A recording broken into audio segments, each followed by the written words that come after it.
दुकानों पर भीड़ थी, लेकिन सड़क के कोने पर अपनी मिट्टी की मटकी रखे बैठा दीपू सुबह से एक एक ग्राहक का इंतजार कर रहा था। बार बार आवाज लगाने के बाद भी कोई उसकी लस्सी खरीदने नहीं आ रहा था।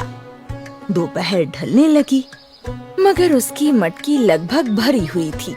दीपू के चेहरे पर चिंता साफ दिखाई दे रही थी, क्योंकि घर पर उसकी बीमार माँ दवाई का इंतजार जो कर रही थी।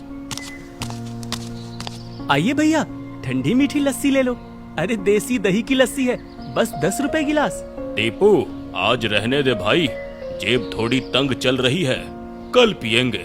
ठीक है बाबूजी, कल जरूर पीजिएगा। कितनी बिकी आज बेटा? क्या बताऊं काका, सुबह से बस 2 गिलास, दही का पैसा भी नहीं निकला। हिम्मत मत हार, मेहनत करने वाले का दिन देर से सही पर आता जरूर है। बस यही सोचकर बैठा हूँ काका, नहीं तो मन तो करता है कि सब छोड़ दूं। शाम तक दीपू की आधे से ज्यादा लस्सी नहीं बिकी थी।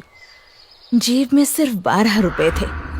माँ की दवा, घर का राशन और अगले दिन की दही, कुछ भी इतने पैसों में संभव नहीं था।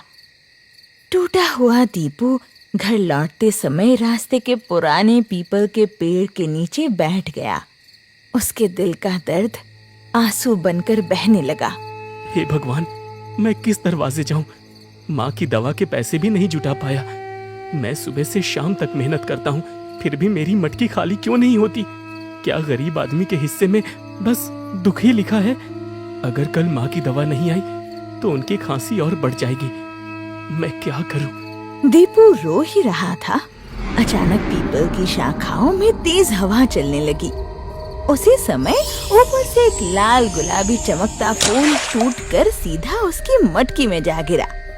दीपू घबराकर मटकी के अंदर देखने लगा, लेकिन फूल कहीं दिखाई नहीं दिया।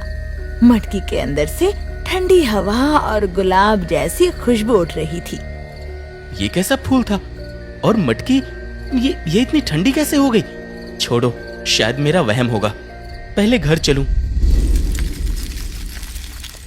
घर पहुंचते ही दीपू ने अपनी माँ को खांसते हुए पाया। सरस्वती कई दिनों से दवा के बिना तड़प रही थी। दीपू इतना परेशान था कि उसने मटकी को बस कमरे के कोने में रख दिया और माँ के पास बैठ गया। रात भर वो माँ की हालत देखकर घुटता रहा। आ गया बेटा, दवाई लाया मेरी। माँ,